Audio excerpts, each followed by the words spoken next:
So we're delighted to welcome Karen Twomey from Communications Hub to speak to us today about her digital marketing knowledge and expertise. Communications Hubs specialise in the delivery of public relations, digital and traditional marketing campaigns. Much of their work involves helping SMEs and startups to successfully launch and grow through an understanding of the value of online marketing, brand awareness, and digital communication. Communications Hub is managed by Karen Twomey, who is a Master's in Public Relations and New Media. Karen lectures part-time in both public relations and digital marketing, and she also delivers one-to-one and group training sessions and mentoring through various organisations, including SkillNet Ireland, local enterprise offices, and rural development groups. We look forward to hearing about various digital marketing strategies and how best to grow your cosmetics brand online. I'll now hand you over to Karen to start the presentation. Thanks a million, Neil. That was you're putting me under pressure there with that great introduction. Guys, I'm delighted to be with you. Thanks to Neil and Aoife for asking me to attend today. So I'm going to talk to you about social and online strategies. I'm just going to share the screen and we'll get going. A copy of the slides will be provided, so don't worry about taking notes or anything like that. The rough plan will be, we're going to talk about website optimization, so a little bit about websites. We're going to talk about social media marketing, content creation, and then we'll finish up with questions and answers at the end, okay? So before we get going, to start at the start, you know, we can go through all of the technical stuff, the different elements of social media use and content, but I think unless you have the foundation stones of a good marketing plan in place, the rest of it will fail to engage. It'll fail to be strategic. So the very first thing to just briefly touch on is putting together marketing plans, just to make sure that you have it clear in your head as to who you're talking to, what you want to say to them, and how you're going to say it. You know, and it may sound very basic, but I think it's something we all need to sit down and do quite regularly as businesses. So who is your customer? Your customer mightn't just be one person. You may have certain products that appeal to different people. So try and have a clear definition as to who the customer for different products or services will be. What do you want to say to them? So what's important that they know about your product? You know, educate them on the unique features of it, maybe the production process, the ingredients, how they can purchase. So all of that type of stuff. And of course, about the brand itself, your journey, who you are. So what is it that you feel the people who are connecting with you online would like to know more about? So have a few marketing goals, have a few content ideas, a few things that you're going to focus on over the next few months.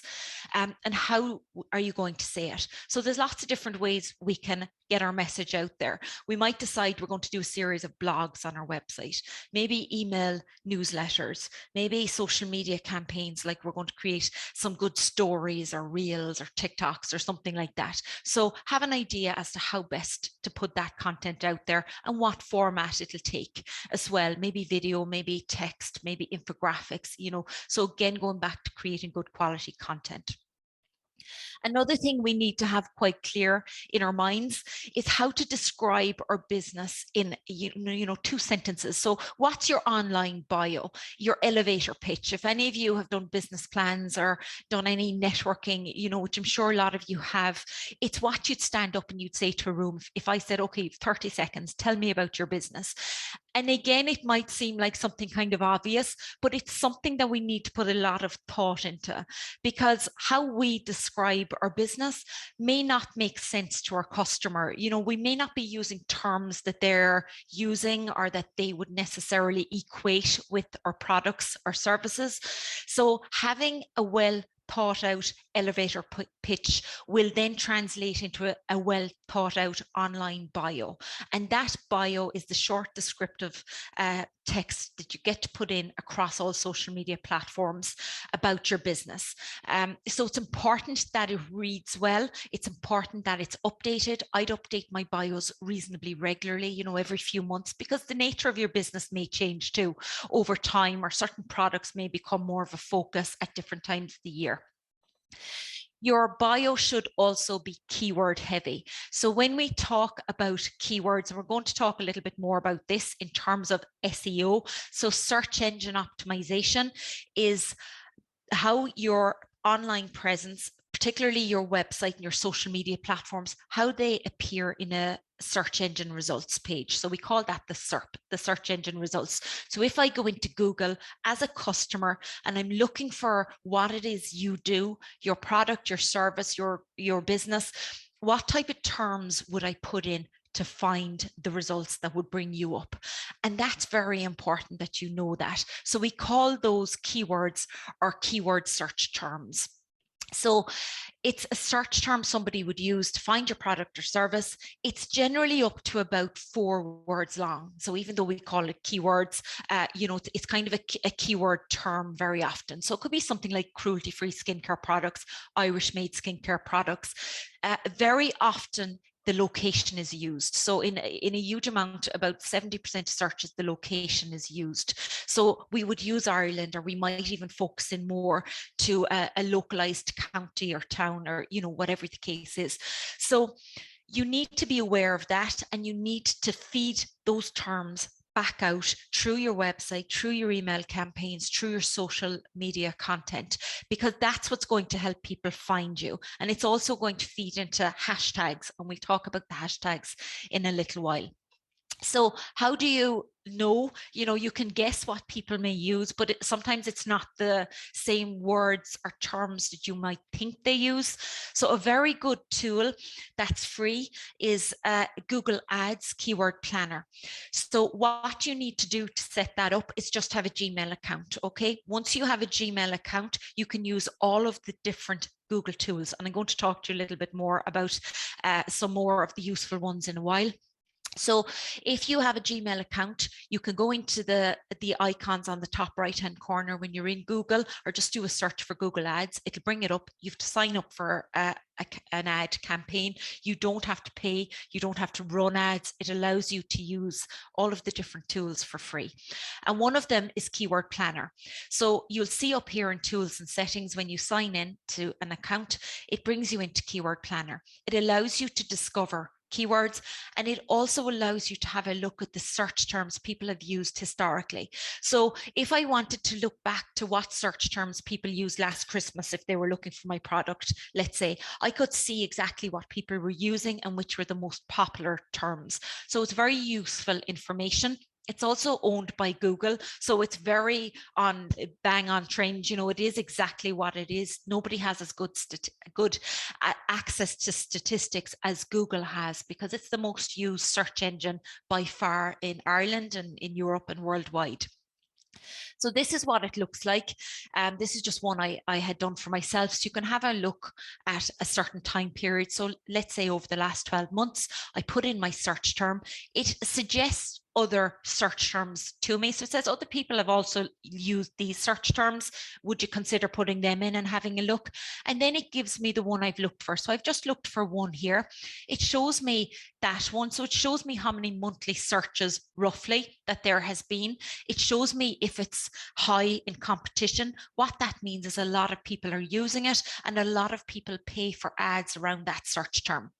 So it also shows me then the cost of the ad. So if I did want to go on and run a Google ad, one of those paid per click ads that appears in the search engine results, I would know that every time somebody clicked on my ad using this digital marketing training search term, that I would pay between €4.50 and €9.30. Obviously, that's quite high. It's in demand. It's telling me it's high. So it shows me then other keyword ideas. So it's suggesting to me the other terms that people use around that keyword. This is invaluable information for you to be able to go in as a business and access all of the different search terms around your products.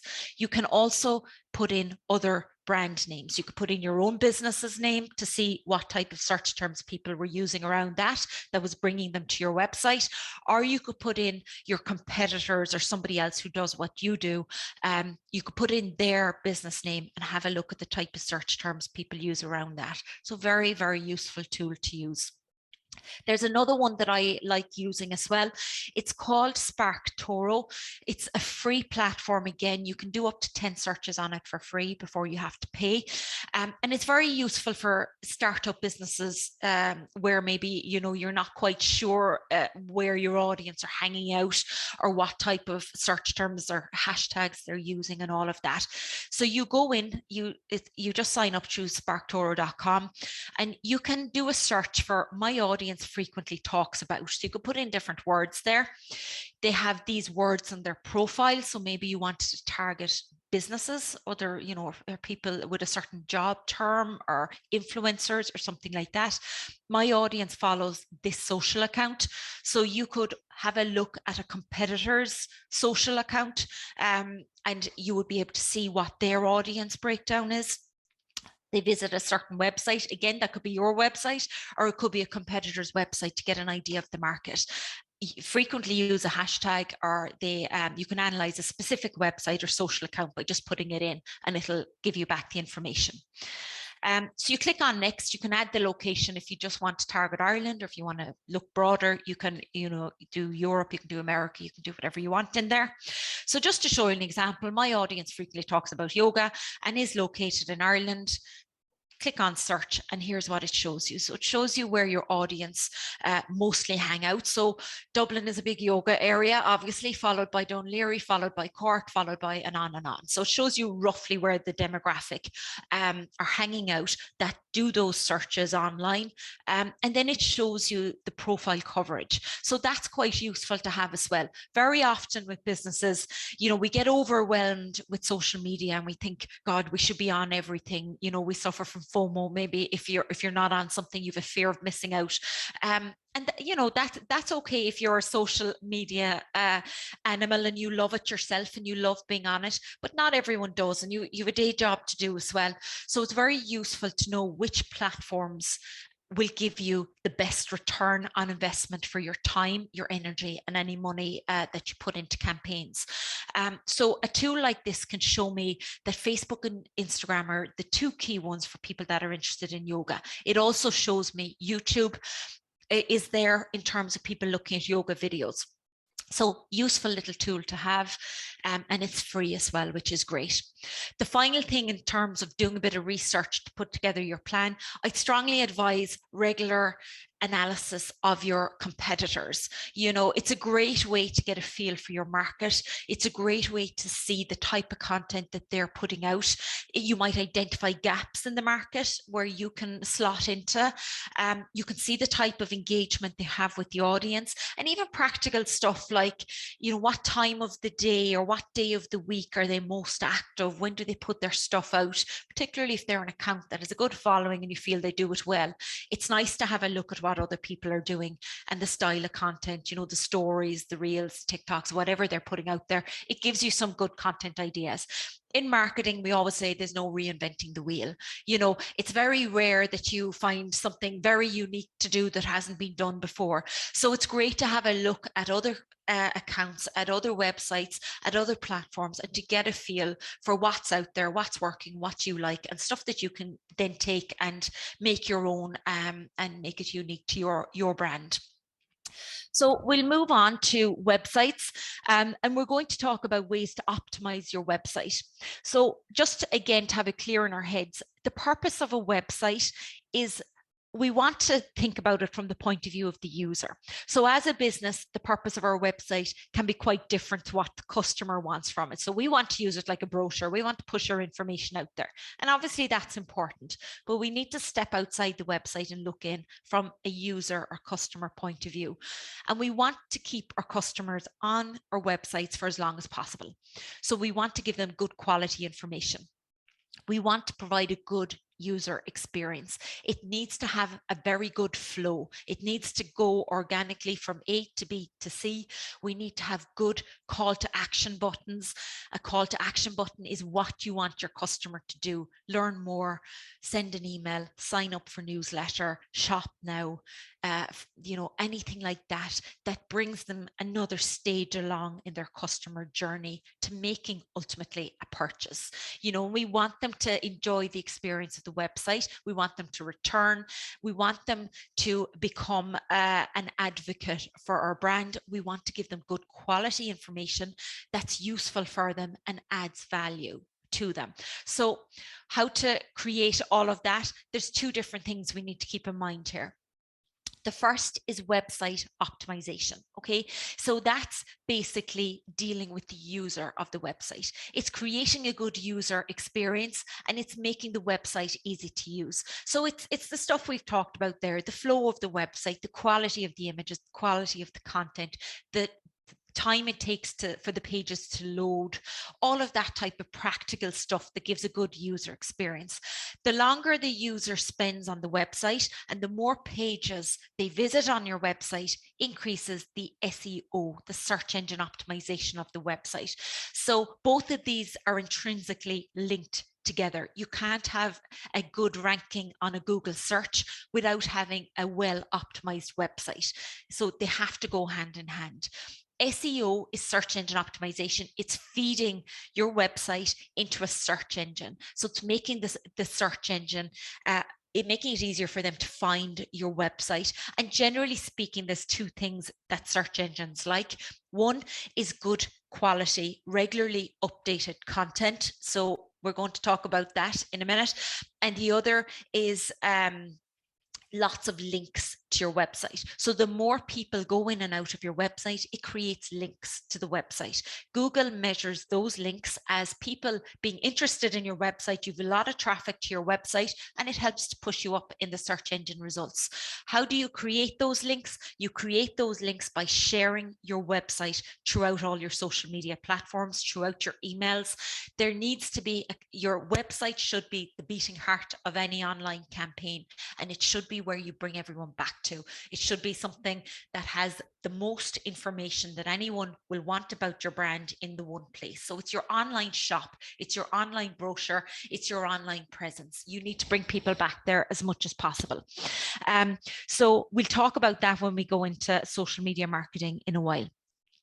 Another key tool for increasing SEO is blogging. Okay, so a blog versus a website, what's the difference? Just so we're all aware of it. A website is your static read-only type platform. So it's almost like your online brochure. You put up your information, it's there, people can access it. Generally, they can't comment on it or engage with it in that kind of way. So it's one way in terms of you pushing your message out there. Blogs are frequently updated pages on your website. So if any of you are managing your own websites, you'll know that pages are the website and blogs are posts. So they're posts that are regularly updated, and they can be called anything. It might just be called blog, or it could be called latest news or updates or what's happening or what's new. You know, you can call it whatever you want. It's the same thing. It's a regularly updated series of posts. They allow for reader engagement. So they're two-way in their communication. And that's one of the key things about blogging. People can comment, they can share them out. And most businesses would now use both a website and a blog. I'm a huge advocate for blogging. I think it's an excellent tool for sharing information, you know, new products, launches, what's happening, what's new. Even your newsletter type stuff can go up as a blog. I think it's an excellent way of getting fresh content out on all of your platforms, your social media as well, but also onto Google. So it's a huge SEO tool. It has a lot of value, even if you only put a blog out every second month. If you decided, okay, I'll write 6 blogs, and I'll schedule them to go out every second month. You can schedule them within the website. It's a fantastic tool to use, or pass it on to your website developer if it's not something you can do yourself, and ask them to do it for you. It will have a lot of value for your website.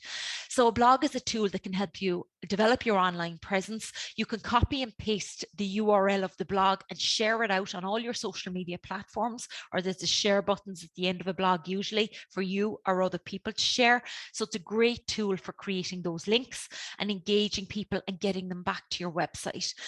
It's often a series of editorial content. You know, it centers around the topics that are important to your business, to your customer, what's new, what's happening, and it can demonstrate your industry expertise as well. So it allows you to showcase, this is what I'm about, this is what my product is about, and keep people up to date with what it is you're doing. And obviously, like I said, they drive traffic, and that's one of the key things for them. So tips for designing a website then, in terms of the overall website. Even if you have an existing website, I think it's something you need to go into, once a year at a minimum, and have a look and make sure it still works. Because again, we're in a very fast-moving environment. Business is changing all the time. We've come through a very strange and particular 2 years where businesses have evolved in lots of different ways that we didn't think they would. And, we're continuing to evolve as we're in a very different market now. So your website may need to change, what it offers may need to change. So just be aware of that. Once you have a website done, you don't say, that's great, I have my website done, sit back and forget about it. It's not how it works. It should be a constant kind of work in action. So have a plan. Don't just start designing the website. Map out where your customer, their journey. So when they come onto the website, if you're bringing them into your homepage, which mightn't always be the place to bring them. Maybe you should bring them straight into your e-commerce shop if you have a shop, or straight into your blog for the latest news. So think about where is the best homepage to bring them into, where's the first place they should be, and where they would need to go from there. So where would they need to go to convert, basically? If you have an online shop, you want to lead them into the shop. If you don't, maybe you want to lead them into more information about your products or your contact form or something like that. So what pages are they going to view? What content are they going to read? How are they going to move around your website in a fluid way? And the market research you've done should kind of tell you a little bit about what your customer likes and how they like to move around and the type of topics they're interested in. So offer those up on your website. Again, it's the keywords should guide you, the things people search for. Because if they're being searched for, they're interested in those topics. So the navigation of the website is really important. It's the map of the website. It's the menu across the top. Again, keyword heavy where you can. So putting in the different tabs across the menu that people would be interested in learning more about, your product, about us, or products, or maybe a design process or a manufacture process, or something that you feel is going to resonate with people. Have drop downs within that menu, separate stuff out into bite-sized pieces of information. So make it easy to read, short, snappy and concise. Nobody reads anything long anymore. The average online attention span is about 8 seconds. Nobody focuses on anything for very long anymore, unfortunately. And that's why we're seeing 10-second clips on the likes of TikTok and stories and Snapchat. It's because they've done a lot of research and they know 10 seconds is about as much as you grab people's attention for nowadays. So keep that in mind, short, snappy, and move things along as much as you can. Have it responsive, so clickable buttons where they can learn more, send a message, shop now, to bring people easily along the journey. Again, keeping in mind that if people have to go back looking for something, you lose them very quickly. People don't tend to fool around too long on websites. Your call to actions are really important. So when they land on your website, where are they going to go? That natural link to bring them on and on and on. The clickable buttons, the natural links, maybe sometimes you see it as a highlighted text that you can click on that brings you into that product or brings you into something about it. So keep those in mind and make sure you have them. Images and videos, make sure the visuals fit with the type of message you're trying to show to your audience. So make sure the images are a good fit for your brand, your narrative, your story. It's tough when you're starting off in business sometimes to get a good bank of images, but it is worth getting them. If it's something you can do yourself, great. But I think it's an expense that's worth having, getting somebody in to take maybe nice pictures of your products, take nice headshot of yourself, maybe you, doing your thing in your workshop or whatever the case is. It's nice to have those good quality images that are actually real and they are of you. So ideally, over time, even build up a portfolio of real company pictures, your goods, your products, your past clients, maybe different types of stuff like that you can put up online. Reviews, testimonials, very important. Again, not just on your website, but across social media. These help build trust and confidence. You know, they're extremely effective if you do the research on what people look for when they're looking into brands and products. Reviews are always very high up there. So every website, again, in my opinion, should have a review or testimonial section, or have a few reviews scattered around from clients, nice things they say about your products. And you should be sharing those reviews out across social media all the time, and encouraging people to give reviews. Sometimes if you don't ask, people don't think about it. So it is something to encourage, or, you know, you can encourage it through social media posts by trying to get people to engage, saying, let us know what you think of this product, or, you know, how you found using it. We love to hear feedback, stuff like that. Social connection. You know, make sure you have your social media buttons on your website. If you set up a new account, you set up a TikTok account, make sure you update your website, you know, with that button, that it's there, and people can follow you on social from your website and see all of the accounts that you're on. So make it as interactive and make everything work for you as much as possible, and drive people to your social media from your website as well. Email marketing is another extremely effective way to contact people. It ranks very highly in terms of getting people to engage and to get people to purchase. So it's definitely something worth doing. It has the highest return on investment for money spend than any other social media or digital platform. So the return on investment for email marketing is about 40 to 1. So for every €1 you spend, you can expect to receive 40 back. No other platform has as high return as that, and that's because email marketing is very cheap. It's very easy to set up, and it's a great way to keep engaging with customers and remind them we're here, we've a sale, we've special offer, free delivery this weekend. You know, you'd have all got them for Patrick's Day last week. There was a lot of Irish companies feeding out stuff, free delivery, special offer, sale for Patrick's Day. Through emails, it's a great way to connect with people. So make sure, if you're using email, or if you'd like to try it out and build up an email list, have that email button on your website. So it's a plug-in to your website. It's something, if you're website savvy, you can put in yourself. Like MailChimp, you can download it onto your website and connect it, or you can get your web developer to do it. But it is worth having. It's a great way of keeping in contact with people. So the benefits of a high ranking SERP, or search engine results, the benefit of good SEO, it obviously improves your visibility, which, you know, is very important. It helps to generate leads. It increases engagement. So people will connect with you more if they go in and do a search and you appear. It drives website traffic. The more, you know, it's a chicken and egg situation. You have to get people coming to your website to get your website to improve in the ranking. So it's very important that the visibility is out there. It also increases your industry authority.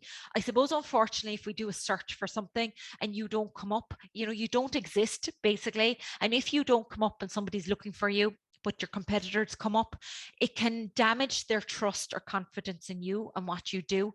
Now, it's not easy to always come up, you know, obviously it takes a lot of work. It's not something that just happens. So it's something you need to work on. It's a slow process, but it's worth building up, and just being aware of the stuff that you can do to help yourself appear. It will help, you know, your trust, and help build your audience ultimately.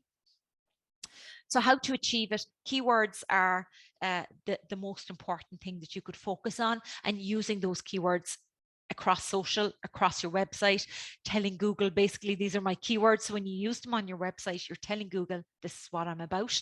There's also other ways you can tell Google, which I'll talk about in a minute. Write good quality content. So there's what we call a readability score online now. Websites used to be written kind of for search engines, or just written, you know, to put out a message. They need to be conversational now. They need to be written for humans and have a nice flow and have a good readability. So Google has a readability score for all of your websites, and any type of online ads even, and stuff that you put out there. They'll have a readability score. So it's a good idea to kind of, you know, have a good flow to your content, put a good bit of effort in it, and make sure those keywords are in there. Emphasize your location. It's an important factor for a lot of searches. So make sure it's there, it's on your website, it's on your blogs. Make sure it's optimized for mobile usage. Kind of goes without saying now, the vast majority of people are accessing different platforms, digital platforms, websites, social media through a phone. So your website may look fantastic and have loads of detail on it on the desktop, but it needs to look fantastic on a mobile phone and have a good flow and be easy to read as well. And that kind of brings us back to the fact that people aren't reading a lot of stuff anymore. So short, snappy, good visuals, good connectivity, interactivity, stuff like that.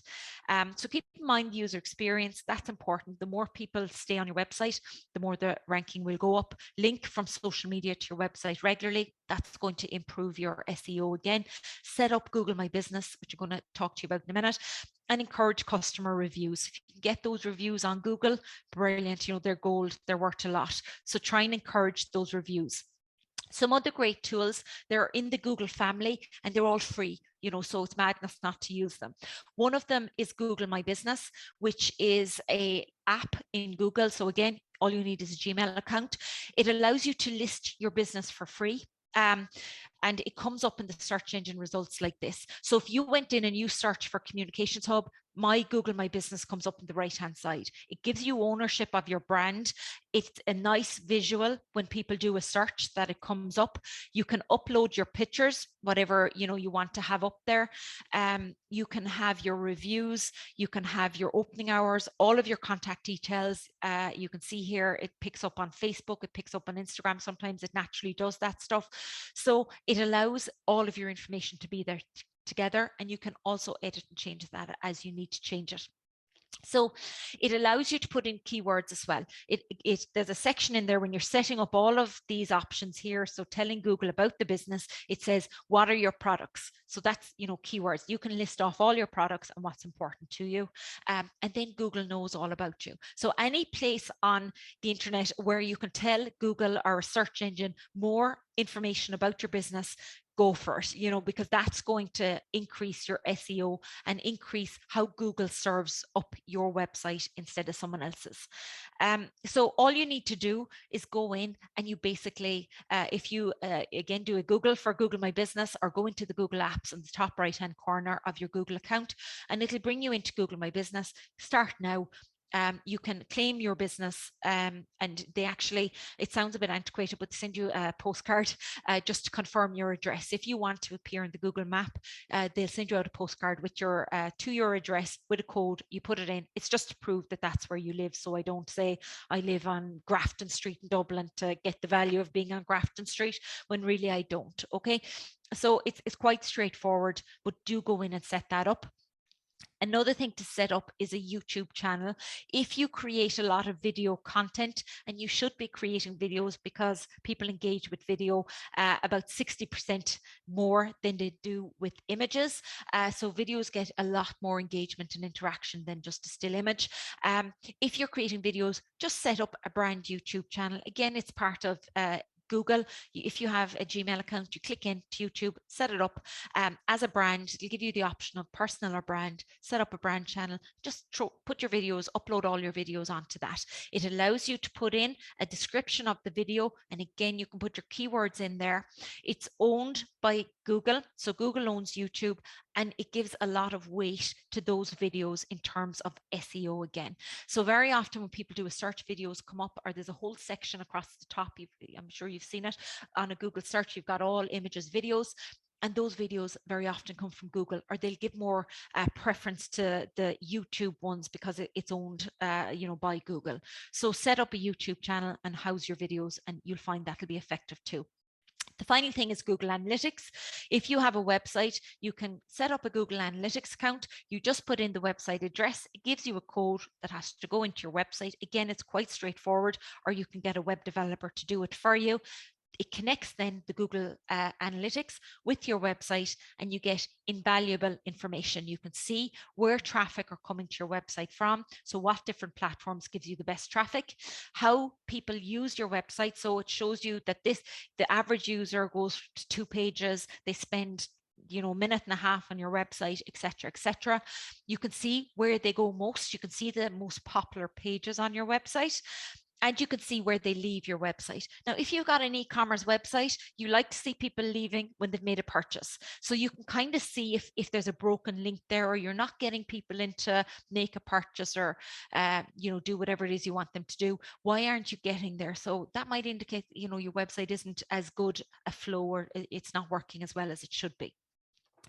So it allows you to then make, I suppose, more strategic marketing plans based on the fact the channels that are working best for you. You can see where the traffic is coming to your website from most, and it also helps you with your SEO. So in other words, it's getting to know your customer and how they engage with you.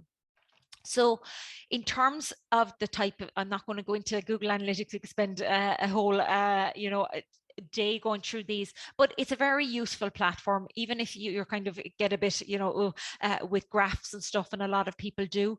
You can see here, there's some basic stuff. You can look at the audience of the people who visit your website, where you acquire them, i.e. where they come from, which platforms, what they do on your website, and if they convert. If you have an e-com shop, there'll be a conversion there.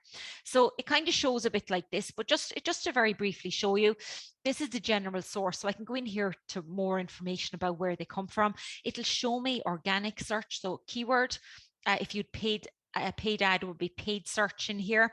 Organic social, people use social media as a search engine as well. They go in, they do a search for something, and that can bring them to your website. Direct, they put in www. Referral, from another website where you're referring off, maybe something is referring back to your website, and then other. So if you hover over this, it'll show you. If you go into acquisition report, it gives you a more detailed graph where it shows you Facebook, Instagram, LinkedIn, email marketing. It breaks them all down, and you see exactly who's come to your website from those platforms. So you can see very quickly what's working. Shows you days, times, all of that stuff as well. So just good information as to when your website's most active, where they're coming from, the countries, and what device they're using to access your website. And the pages that they go to as well. If you had an e-com set up here, if this was a product, you could see the value you were gaining on each page. The spend was 20 euro here or whatever. But it's good to see the pages that people go to the most. You could see the conversions here if you've these set up. So it's very, strategic information to have. So that's the website element. We're going to move on to social media marketing. How to bring all this into your social media, again, feeding in the website, the keywords, stuff like that, and how to make the most of your platforms. If you don't have a website, that's fine too. Social media is extremely effective. So the most popular social media platforms in Ireland, as of stats just out since February this year, Facebook, 75% of people over 16 in Ireland have accounts. So that's the most used social media platform in Ireland. It's also the most used social media platform around the world. A lot of people think Facebook has gone a little bit passé. It's just not true. It's the most used, and it's the most used in terms of account ownership and in terms of usage, daily usage. Facebook and Instagram will be the two most used social media platforms in Ireland, but Facebook has the most users. So there's no two ways about it. It's still a very effective social media platform. And in terms of driving people towards your website, there is no platform as good as Facebook. It's one of the key ones for doing that. Next up is Instagram. That's also owned by Facebook, or what's now called Meta. They own both of these. They work very well together. Then you've got Twitter, you've got TikTok, which is after making huge advances in the last 2 years. You've Snapchat, Pinterest, and LinkedIn. So that's the state of play in Ireland right now. Regardless to what platform you're using, they have to be consistent. Consistency is key. The same profile picture, the same bio, the same links, everything should be the same. So if I follow you on Instagram and I follow you on TikTok, I should know I'm following the same account very quickly at a glance. Brand recognition is very important on social media. So same profile picture. Any of the platforms that allow you to have a cover picture like Facebook and LinkedIn have the same cover picture. Your bio, we've talked about that, your contact details, just make sure they're all correct and up to date on all the platforms, and the links to your website. And you may not want to just link people to www.mywebsite.ie. If you have a shop or you have services or you have a particular link you'd like to bring them to, make that the link on your social media campaigns. You don't have to bring them into the main website page. You can bring them into your blog. You can bring them in anywhere. From your phone, the suggestion would be, and a strong suggestion, to download the Business Suite app if you haven't already done so. The Facebook app should only be used for a personal account. Facebook do not want you using this anymore. Okay, they're limiting the use, what you can do with pages on this. So for me, it's parked up. It's only my personal account, and all of the business pages I use the Business Suite for. Instagram, you can also manage from the Business Suite. You can access messages, you can post. I'll show you some of that if you haven't used it in a minute. But with the app, you would use the app still for a business page in terms of creating reels, stories, that type of stuff. It's better in the app. But if you want to schedule posts out, and you should be scheduling your posts, it makes it a lot more easy to manage and more effective. You can schedule to Instagram from this app as well. You can't schedule in the Instagram app, or you can't schedule in the Facebook app. You can only schedule from this. So you should use it if you're not already, and it'll connect your Facebook and Instagram accounts together, and you just manage them from the one place. By the way, the most active times on social media, if you are scheduling out your posts, lunchtime can be a good time sometimes. And then in the evening, usually from about 8 to 10 o'clock at night is peak, with the main active time at 9 o'clock at night for most pages, most types of business. So generally speaking, if you're posting at 3 or 4 o'clock in the day, for most businesses, it's kind of, you're getting a bit lost. You know, the newsfeed moves so fast. So scheduling posts out allows you to target people at the time they're most active and most likely to be online. And when you look at the analytics on your accounts, you can see that anyway. You know, you can see when people are most active on your platforms. So just so you have the gender and age breakdown of the platforms, just it may be of interest to you to have a look at yourself. In terms of the setup of the platforms, they're all, you know, reasonably similar, but just to keep in mind, you have a username on all the platforms. You want the username to be as consistent across all of the platforms as you can. That's your tag, your handle, how people tag you or mention you in a post. They use the @ symbol with this here. Then the business name is, you know, obviously whatever it is. There can be a lot of businesses with the same business name. The tag is unique, or the handle is unique. Only one business in the world can have that. So if yours is gone, it's gone. There's nothing you can do about it. You need to differentiate it in some way, sometimes like a hyphen or an underscore, or maybe putting in your location. You'll have to change it up if it's gone. If it's not there, it's not there. Just make sure it's set up though. Your category of business, make sure that's correct as well. And this is your CTA button, your interactive button. So make sure that that is set up for the best way for your customer to contact you. That's a very important button, because people are using Facebook predominantly, or any platform on there. When I'm looking at Facebook here, it's the same across all platforms for most of what I'm talking about. So that interactive button is what they're going to click on the phone if they want to contact you. So make sure that's set up correctly. And these tabs here are also important. And I'm going to talk to you about those tabs in a minute. So just remember that's where they are when we're talking about the tabs. In terms of the cover picture as well, by the way, we'll look at Canva in a while, a very useful app for creating content. But for me, I never change my profile picture. I think, again, brand consistency, it has to be the same. I change the cover picture kind of regularly. For me, the cover picture can be used like a billboard. So it's something that you can change, you can update with the latest offers, up-to-date stuff, some nice images for spring maybe, or something like that. So, you know, keep in mind billboard, you know, update that, use it as a sales platform. And also, if you're using it like that, and we could create these in Canva, have your website on it, okay? Or have, you know, a link to, make sure your contact details are on it. If you have a shop, have the address, whatever. So make sure there's a CTA on that cover as well. So the interactive button, when you click on this button back here and you hover over it, it asks you to edit. So you can see it's asking there, okay? Click into edit, and it allows you to do any of the following here. So you could link straight through to a website. You can have it send message, contact us, a phone number. You can connect it to your WhatsApp. Maybe you want people to email you. Maybe you want to link it to a shop. So you decide where you want it to go, okay? You can also use it to build your newsletter, or your web, to the sign up on your website. It'll bring them in there to sign up for your email.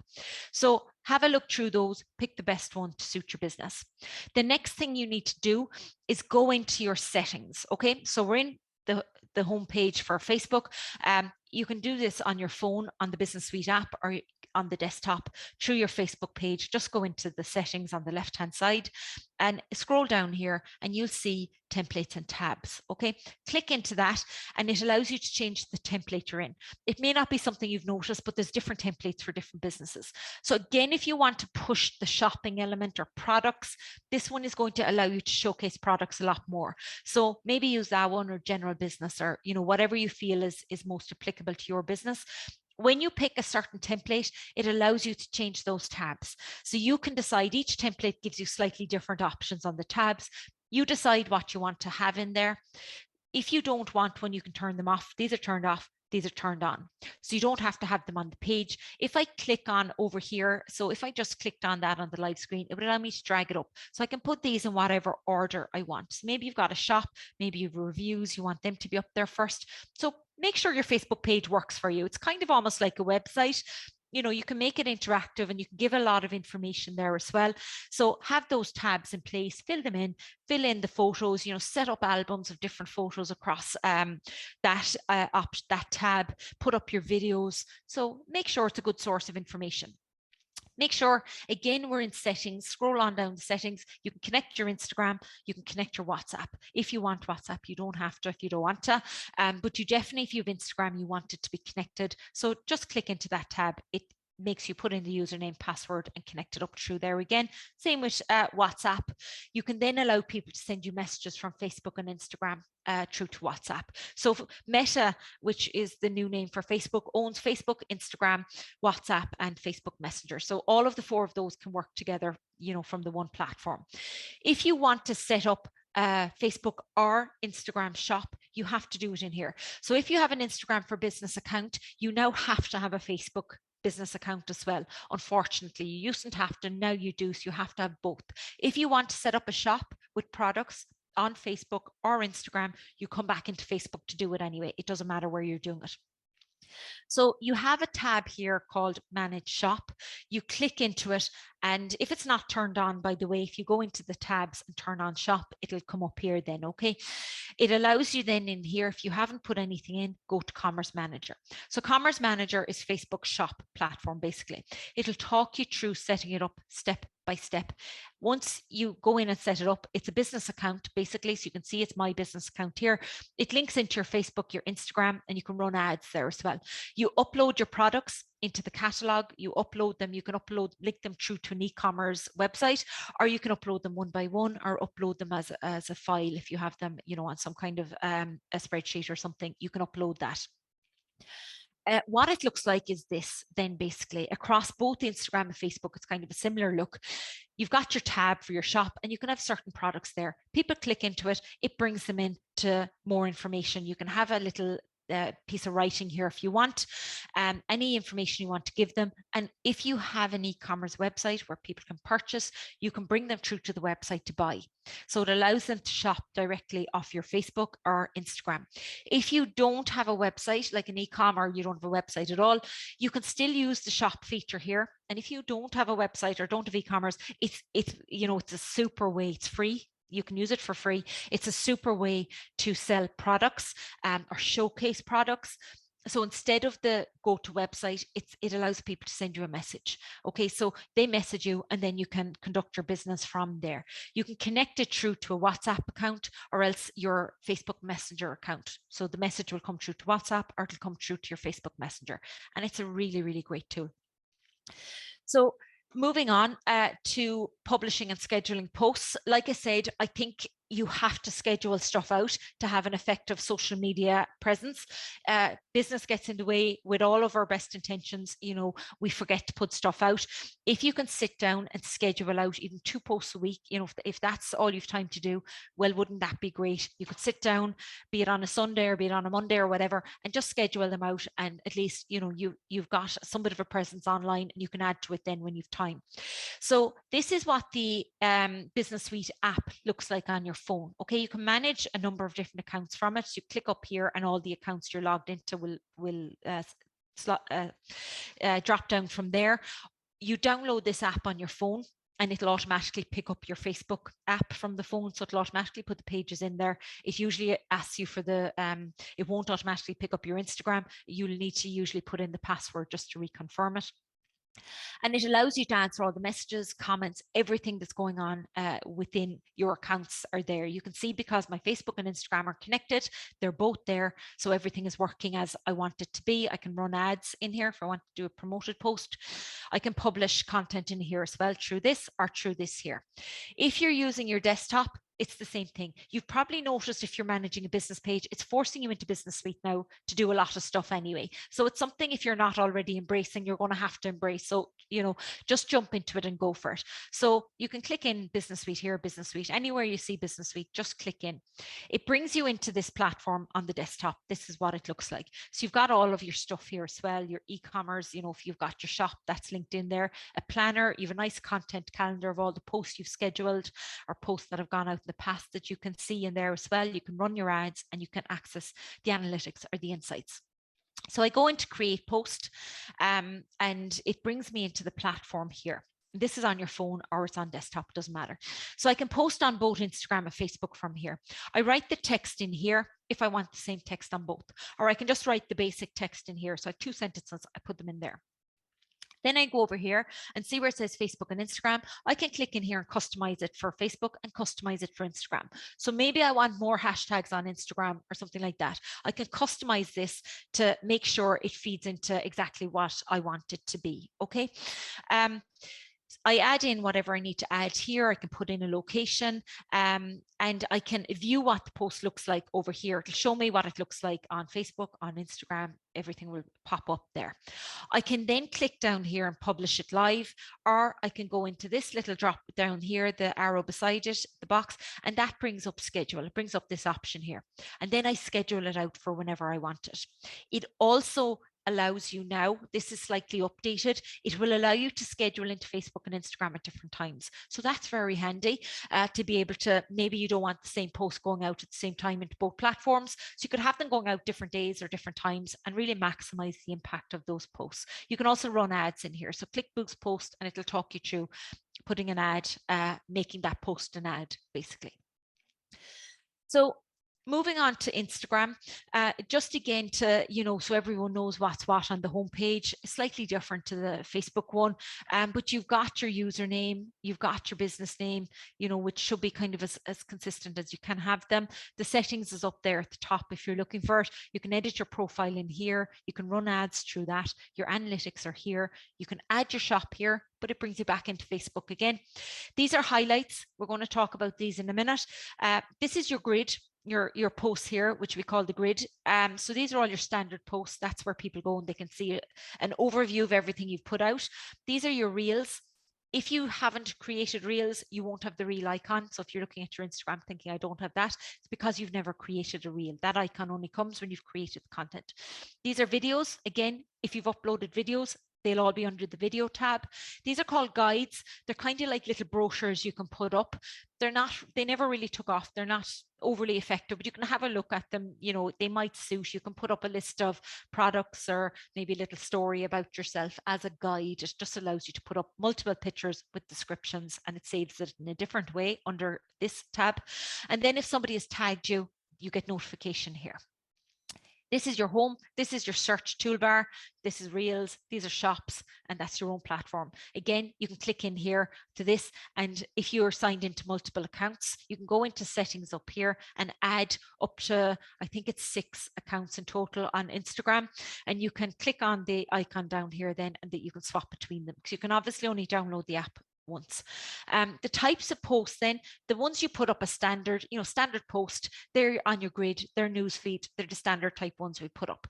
A story is a 10-second piece of content. It disappears after 24 hours. Stories are across Facebook as well, so they share into Facebook from Instagram. Then you've got your video content, which goes up in the grid as well, but it also goes up separately under the video tab. You've got your Reels, which are TikTok style videos, short, kind of snappy, fun videos. The guide is a highlight type post made up of, you can make it up from posts from your grid here. You could add a number of posts together. And then highlights are made up of story content. So the highlights are these bubbles here.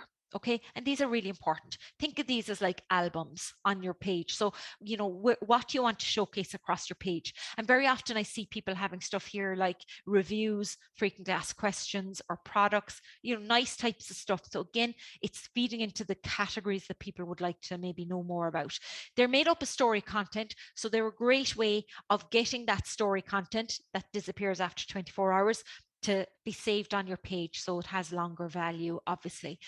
In terms of stories, if you're not an Instagram user, or you know you haven't ventured into stories yet, stories are where it's all happening. If you're not using stories, you're really missing out. They have a huge amount of value, and they're the type of content that's expected from a brand.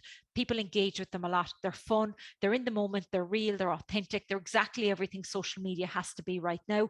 So it's something you should definitely be focusing on. Okay. To create any of these things, you click in. My phone is an Android, so you may be looking at something slightly different, but you click into the plus. It should be up there in the top of the screen. It might be down the bottom as well, depending on what type of a phone you're using. But you click in there to that plus, and you'll have a list of all of the different stuff here. So I want to create, that's just changed the video now, a video. I want to create a story, and then it'll bring you into the applicable screen. Okay, so for the moment I've just gone into the feed post. Okay, so we clicked into feed post, and it picks up your gallery here. So it defaults into your phone. Usually you can click on anything on your phone and upload that. You can also, just to highlight here, if you click on this button, it allows you to upload up to 10 pictures. You can upload up to 10 pictures on Instagram as a post. They're what we call carousel posts. They have a better, they feed into the algorithm of Facebook, Instagram, any platform that you use. The more pictures you put up, it keeps people on your post longer. They scroll across the pictures, so you know they're organically staying on your post a lot longer, and that then tells the algorithm, which is kind of the news feed, how posts show up. It tells Instagram or tells Facebook or Twitter or whoever that people are spending a lot of time on this post, and they tend to push that post up. So it tends to get a better reach and better engagement on your post when you have more pictures on it.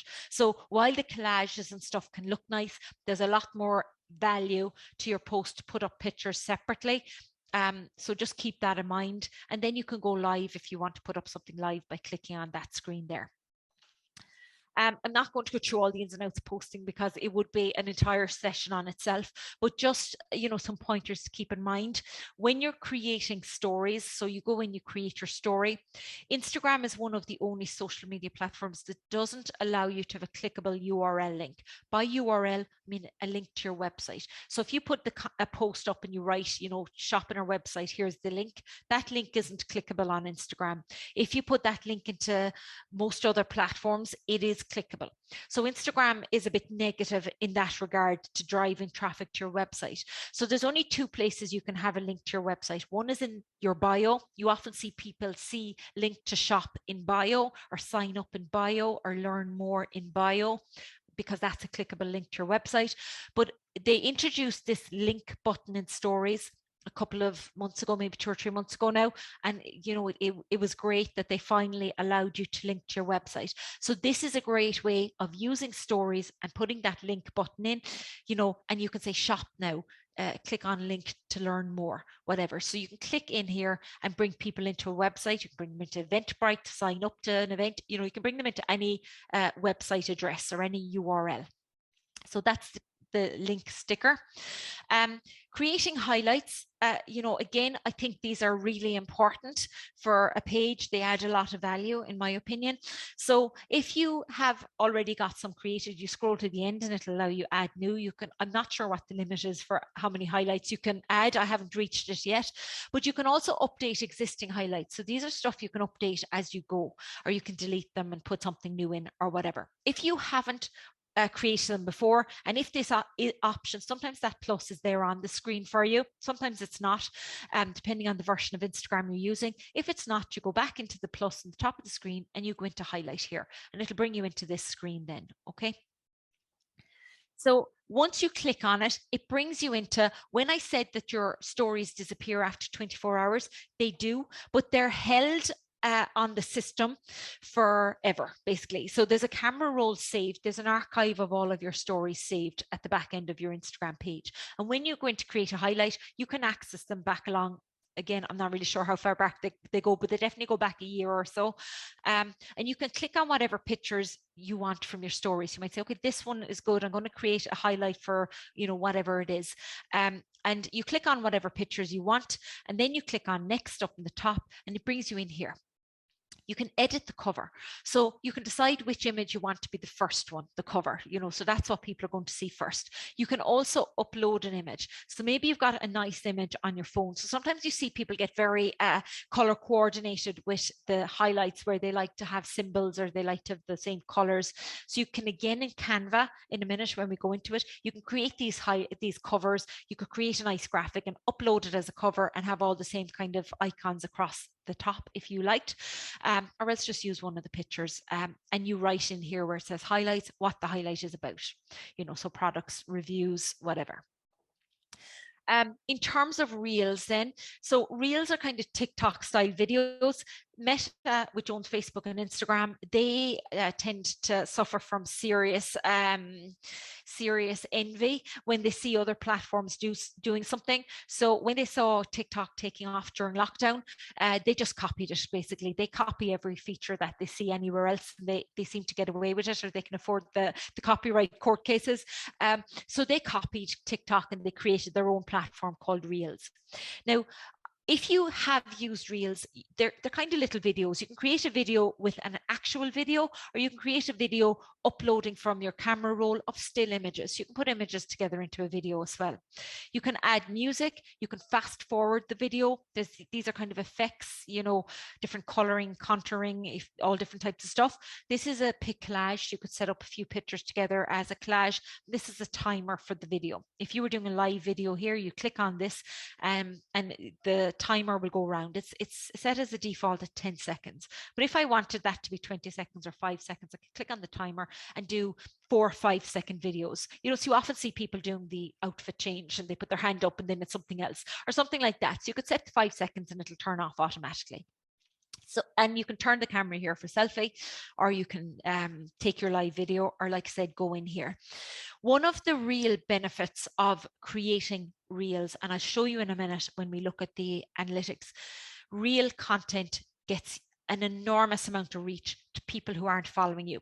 So Instagram wants Reels to take off. It wants it to take on TikTok, which it's not really doing, but it's giving a huge amount of preference to content that is created in Reels. You might have noticed that Reels are also on Facebook since about 2 weeks ago. So that's something new they rolled out on Facebook, that the Reels now go into Facebook. So when you create these Reels, they might seem like something, I know for the stuff I create, it's not really in keeping with what I want to do. But when I create a reel, it gets enormous reach. It always reaches people who aren't following me, and I always get new followers from it. So they've a lot of weight in terms of content, and I'd be again, for that reason, I'd be a big advocate of saying, go and create some reels, jump in, have a little bit of fun with it. You don't have to put your face there if you don't want to. It could be about your product, but have a look at competitors and types of reels they're putting out there and see where you can get an idea. And the same goes for creating TikToks. Okay, same type of a thing. Have a look at what other people are doing on TikTok and the type of videos they're creating. And it's really, if you do a YouTube search, there's loads of different videos on how to create reels, how to create TikToks. It'll talk you through it step by step if you're finding it difficult, but it's something you have to just upload your stuff and play around with it. It's reasonably straightforward to do it. Instagram is a very good platform for doing searches for hashtags. So we haven't talked about hashtags as such, but hashtags are really keywords. They're search terms. If somebody was going in and they did a search they were looking for a certain product or service, they'd go in and they might do a search for a hashtag, or they'd go in and just do a search, and the posts that use that word as a hashtag also might come up. So Instagram is a great place to do searches. So is TikTok, actually. TikTok and Instagram are very similar platforms. So you go in here, you can do a search for whatever hashtag you want. It shows you how many people have used that hashtag, but then it prompts you with all the other hashtags they've used. You can click into that hashtag, you can follow it, you can look at the different hashtags that the other businesses are using. So the purpose of the hashtag is to make your post easier to find. It also, I suppose, has an aesthetic value whereby people look at a post and sometimes you look at the hashtags underneath and they kind of reinforce what the post is about. I like to use the hashtag for the business name. So use your own hashtag, business name, and reinforce the business's name. If somebody does a search for your business, it'll help those posts come up as well, on top of just your actual profile. So it can help build a bit more prominence around your business name, around your products, and have a look at the other ones people are using. Again, nobody owns them. They're free to use for everyone. Sometimes you're better off using the less used ones. Sometimes it may be easier to be found under those more niche ones where if people did a search, not maybe only 214 people did this search or looked at that hashtag, but if that was something kind of niche that you did, it could have a lot more value than trying to be found within a couple of million people. So do use hashtags. Hashtags are important. They're searchable on every platform, but they're particularly important on Instagram. So do have a look at them there. Insights in terms of the analytics, just, make sure you go into them. There's no point having these platforms if you're not going to go in and have a look at what's happening on them. It's like your website. There's no point having it if you're not going to go into the analytics. So if you use the business suite, you can go in here and it'll bring you into insights. If you're on the desktop, it'll bring you in there to insights to both Instagram and Facebook. So the business suite one shows you Instagram and Facebook side by side. You can go into content, results, overview of what's happening. It shows you a breakdown of the people who are following your account, where they live, all of that on both platforms. Great information to have. It's great to know who you're talking to, ages, genders, locations, all of that is vital information for a business. If you go into the insights on the Instagram app, they give you a lot more information. It breaks down the posts, the stories, the reels, the videos. So it just breaks it down a little bit more. And just to show you here, this is what I'm talking about reels. So you can see I put a reel out here and the dark blue are non-followers. They're not following my account. So I reached 1,200 people who weren't following my account based on a reel I put out there. Look at that. I mean, it had a huge value to my analytics and I got a lot of followers out of that. So that's the value of reels in black and white, basically. You can go into all of your posts here and it allows you to look at different things. It allows you to look at your followers in a little bit more detail. So you can see the time of day that they're most active on the platform and the day of the week that they're most active on the platform. You can also go into different posts. So I could click on photos. So it'll bring up all the photos or videos or whatever, carousel posts here. And I can see how many people commented on this post, how many people tapped on different buttons, how many people followed me directly off this post, how many people liked it, interactions. There's lots of different options. It continues on down there. So it allows you to see the posts that are getting most engagement, basically. And it's nice seeing them as a grid. It shows them like this as a grid.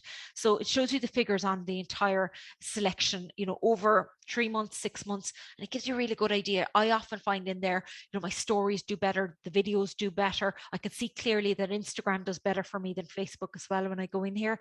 So it's good information to see, and it helps you and guides you along for other platforms.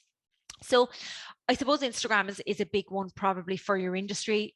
For me, I would suggest it's a very important one, but I also think LinkedIn is a very important platform. I think LinkedIn is overlooked sometimes.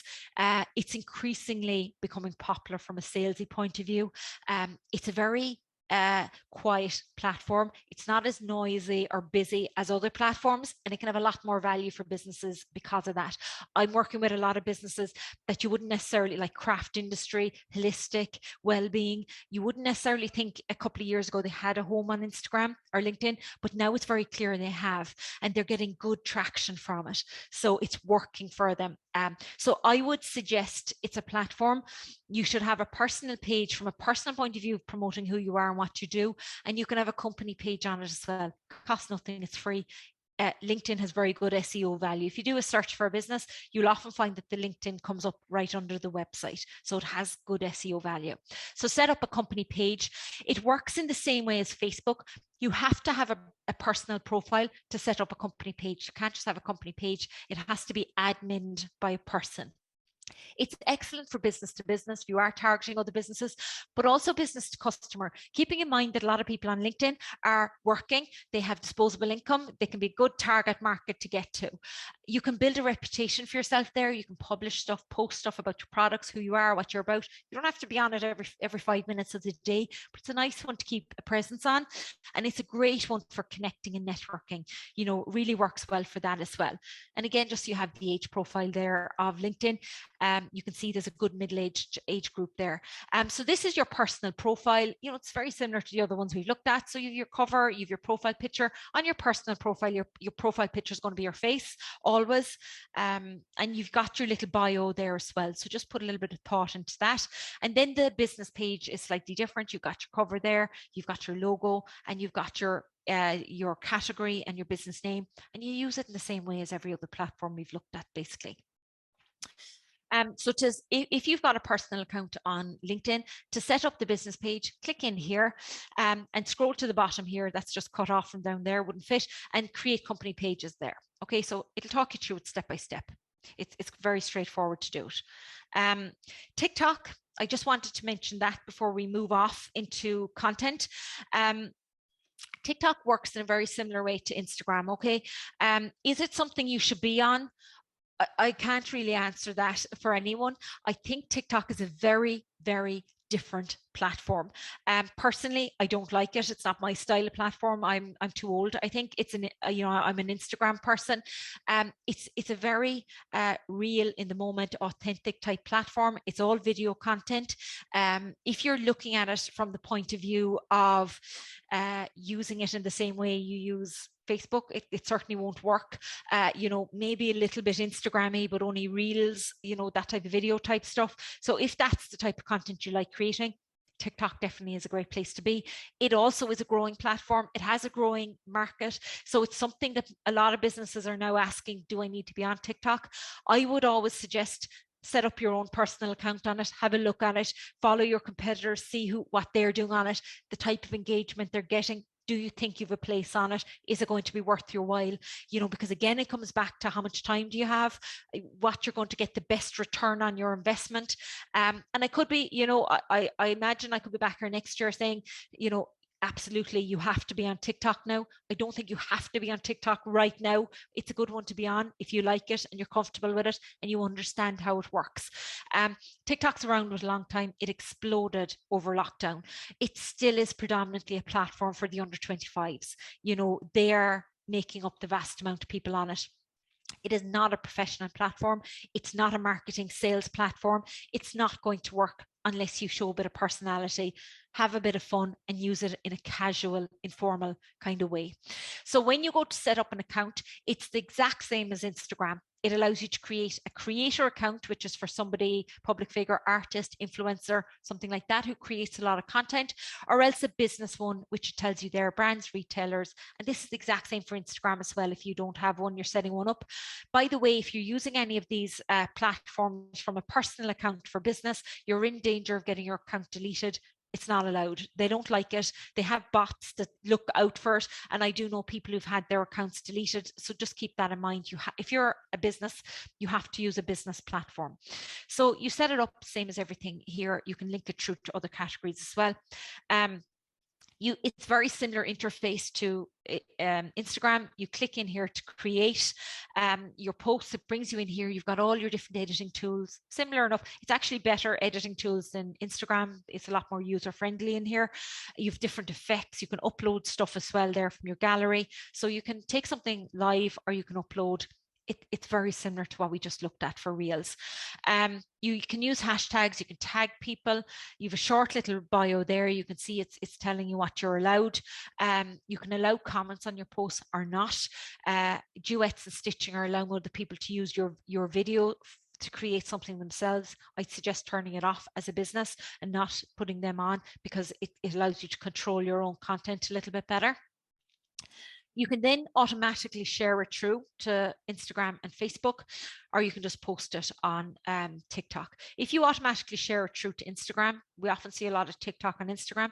Instagram hates TikTok. So by all means, make it easy on yourself and share it through. But the reach of those TikTok videos, they never do well on Instagram. They don't want people seeing them. They penalize the post coming in from an external source. So just to keep that in mind, if you create a reel on Instagram instead, you'll do great. If you share your TikTok directly onto Instagram, you're not going to get a very good impact. They just don't want you doing it. But you can do it obviously if you want. So if you are looking at TikTok, set up a brand channel again, have a look at the hashtags, do the search for the hashtags in the same way as Instagram, get a feel for them, have a look at competitors. It's a different type of content here. There's kind of memes, there's challenges, there's trending music, there's a lot of fun type stuff. So have a look at it and see if it works for you. If you do want to make it work, a great way of making an impact quickly is to work with an influencer. Same on Instagram. Influencer marketing is huge now. I work with a lot of small businesses, and a lot of them are starting to look towards small micro influencers. It's money well spent. It's not that expensive. You'd be surprised. It can be very cost effective to work with them.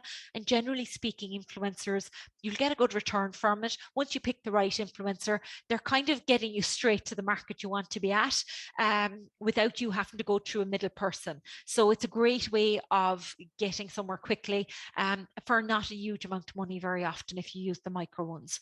And you can look at hashtags. A lot of cosmetic industry use their own hashtags. They try and set up campaigns around that, getting people to share the effects of products or cosmetics or whatever it is. So have a think about that, have a look at those and see, is it something you could work with? So to, I suppose, tie it all together, we've had a whistle stop tour of websites and social media. Content is king. It's the old saying, content is king or content is queen or whatever you want it to be, but it's vitally important. You can spend all day TikToking. If your content isn't good enough, nobody's going to engage with it. So for me, it's the very first thing you need to focus on, creating good quality content. What should your content be? It should be relevant. It should be relevant to your follower. So don't think about, I'd like to put this out or this is good or whatever. Think about, you have to, again, step outside the building and look in from the customer's point of view. If someone's following you on social media, they're following you because they're interested in what you do. So make your content relevant for them. Also, because they're following you because you do X, they may also be interested in Y and Z that kind of tie into X, So there might be other stuff around your business that they're interested in that you could share out. Like, for example, an interesting article that was written about something, a product you use or something like that. It doesn't have to be all stuff you create yourself. You can share out or use other people's content as well. Or there might be a nice video or something that you find somewhere, or a good book even. It can be an article in a newspaper and you just take a picture with your phone and put it up. So anything that's relevant or will add value. It's all about adding value to your followers. So they're not going to, people follow you because they want to get something from you. They want the information. Personalize it to your consumer. So going back to where we started, who is your customer? Who are you talking to? So personalize the content out to those people. Educate them on what you're about. Businesses, from my experience, they make a mistake sometimes in assuming people know everything about them. So you might say, oh, I put a post out, 2 months ago telling people who I am. That's fine, but people have, firstly, they've forgotten because our attention span online we're moving so fast, and secondly, you're gathering new followers all the time. So you need to reiterate the core messages of the business. Educate people. What are your products? How do they buy your products? What's new? Is there anything you're working on? Who are you? That's really important. People don't relate to products, people relate to people. It's about storytelling and engaging and relationship building. You have to tell people who you are and what you're about. It's very important for small businesses and startups as well to put a face out there, to put a story out there. So educate people on all of that stuff. Address their needs and interests. They follow you because they have a need or an interest in something. So they want to, they're interested in skincare. They're interested in cosmetics. They're interested in organic. They're interested in Irish made. They're interested in something you do. So feed into that, give them back that good content that feeds that interest. Don't forget your CTAs. There's no point putting out, here's this beautiful product, lovely picture, and you don't tell people how to buy it. You're assuming way too much if you're assuming people are going to go off looking for your website or off looking for details of where you're located. People just don't do that anymore. We have to spoon feed the customer, give them everything they need in the one place, make it really, really easy for them to go from looking at the product to clicking into where they need to go to buy it. So CTAs, vital. You know, you won't have to have them all the time, but you should have them an awful lot of the time. If you're expecting somebody to do something, tell them how to do it. You know, if it's that type of post where you want them to do something, you need to tell them how to do it, or they're not going to do it. So ultimately, leave that be a guide in terms of putting together content. There are 3 C's of content creation. If any of you've done any content marketing or marketing courses, you've possibly come across these. There's the stuff you create yourself, so that's yours, you own it. There's the curated content, which is sharing of other people's content. And then there's commissioned content, which is like influencers. Maybe you get a write-up in a newspaper about your products, something like that, or an online publication that writes something about you. So if you're lucky enough to get that type of content, you obviously want to share that out. That's difficult to get, but it adds a lot of value. One that's not difficult to get that feeds into commissioned is reviews. It's third-party endorsement of your product. So anytime someone else, you know, if you say you're great, you're creating stuff as me saying I'm great, basically. Commissioned content is somebody else saying you're great. And that carries a lot more weight in terms of people's opinion and people engaging with it. So how important are images?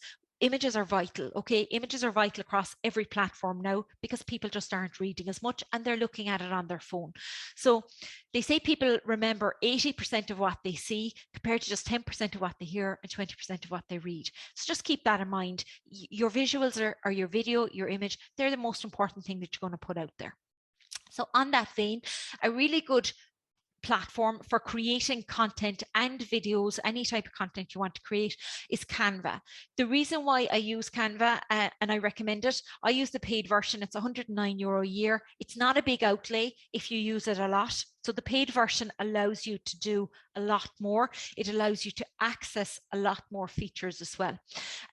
But the reason why I recommend it all the time is because the free version is excellent as well. And you'll find with a lot of platforms, they have a very good paid version, but the free version isn't so good. So we want, you know, when you're using something for free, you don't want watermarks of anything on it or whatever. And Canva is one of those platforms that allows you to do everything you need to do for nothing. You're just not going to be able to access as much stuff as you can with the paid one. It allows you to upgrade to the paid platform for free for a month if you'd like to. Even, you know, you can see the difference between them then.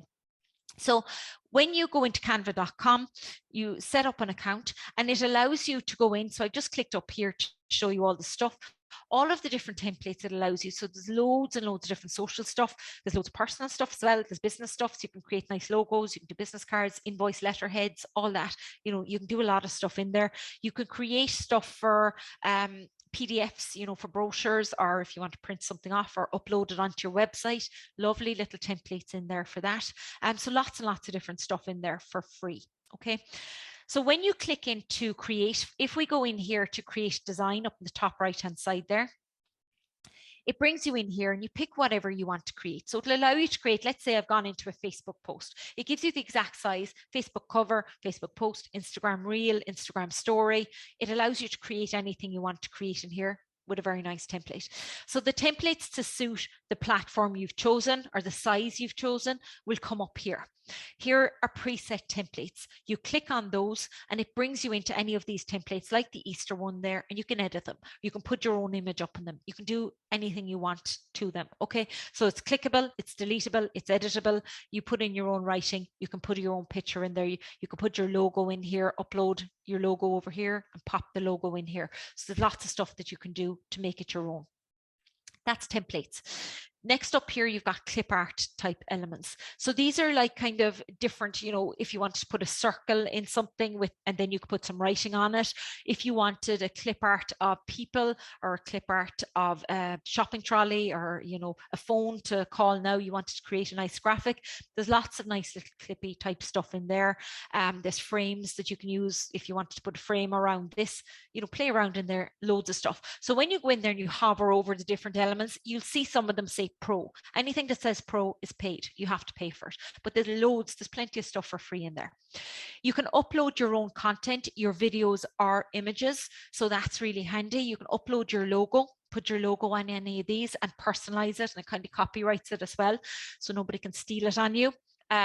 You can upload videos and edit the videos. So if I uploaded a video, I could upload 2 or 3 even clips, edit them together. It allows you to put music. It allows you to put text on it. So you could upload your logo and put your logo on it. It allows you to edit it in any way you want to edit it. It's a very nice, easy to use platform for creating videos or editing videos off your phone even.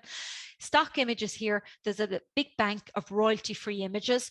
So again, it's useful if you're looking for images for graphics or something. You'll find there's some nice stuff in there. You don't have to worry about copyright or violating anything. They're all free to use. You can add your text. There's lots of different font, different style colors, all of that.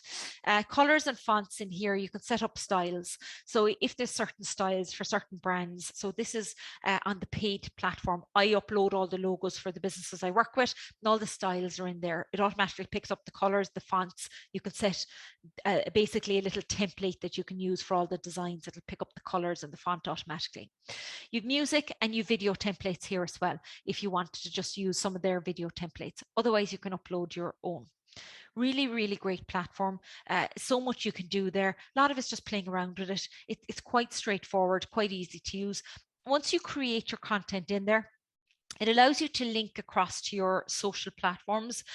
Again, the problem with that is Instagram and Facebook hate anything coming in from an external platform. That's not to say don't do it, but I always download. Okay, I like to download and then I upload them again. You can also have Canva as an app. So I would suggest you will create your stuff on the desktop. It's much easier to edit on the desktop, or maybe that's just my age and eyesight, but you can download the app on your phone. So very often I'll create all my stuff on the desktop and I'll download it on the phone if it's like an Instagram story or reel, and then I'll just upload it directly off my phone. But it'll have better value if you download it and re-upload it, even though, you know, I know it's double jobbing, but it just works better. You can print off here, you can share on Social Direct there if you want. When you go to download, you click on this, it brings up this menu here. So there's lots of different formats it's going to allow you to use. PNG, you can see here it's telling you it's a high quality image. This is a good quality image for website. JPEG is a smaller image. That's perfect for social media. Just a smaller size. Either or of these will be good. But if it's for website, I'd go with PNG. If it's for social, you can just go JPEG if you like. PDF standard, small, you can see it's telling you small file size. So let's say you wanted to create a nice graphic as a PDF to upload onto your website, maybe a little brochure or something about your process that people could download or whatever. If it's going to be used for online, PDF here, standard, perfect. If you want to print it, it's telling you you need to use this one. So you can design something for free and print it off yourself or send it to the printer designed. Sharp Vector Graphics is only on the Pro account. So you can see that you have to have the paid account. It's just a different quality graphic again. MP4 then for a video. Every video you create will be downloaded as an MP4, perfect for social use. That's fine. You can create Giphies, little movable images there as well. It allows you to create a GIF when you pick whatever graphic or template that you're doing. So I suppose some take-home points to finish up. Have a content plan in place. So I would suggest you would do a quarterly content plan. That's usually what I do with businesses. So I look at a quarter and break it down month, you know, the 3 months of the quarter, and then decide what type of content we're going to focus on for that month.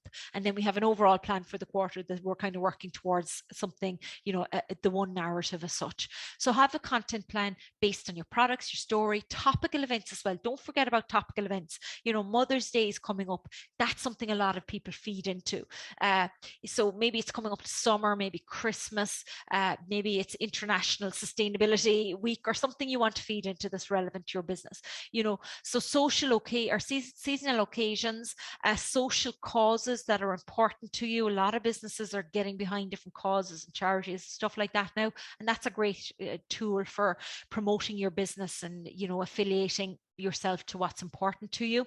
So put together a content plan, write it out, and use the scheduler to schedule stuff out in advance. You know, maybe set aside even one day to do a lot of Canva stuff, download it and have it scheduled, even if it's just one post a week for the next month, that, you know, at least even you can add to that then as you go. Make sure your call to actions, make it easy for customers to connect. So put them in the social, make sure you're giving those details as to what you want people to do. Regularly link to your website where possible. It's going to have a big effect on your SEO, your search engine optimization. Keeping in mind, the more often people visit your website, the better for everyone involved. There's lots of benefits to it. Try and build a community around your brand. So it's very important online now. It's not sales media or serious media. It is social media, so don't forget that. And it is about engaging with people. It's about the whole sense of your followers are a community, and you kind of feed into that whole mindset. That's the way it is online. That's what's going to work best. So engage with your followers, answer questions.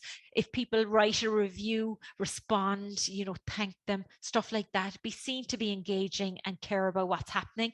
Add value, good quality content, and do show your personality. It's really, really important.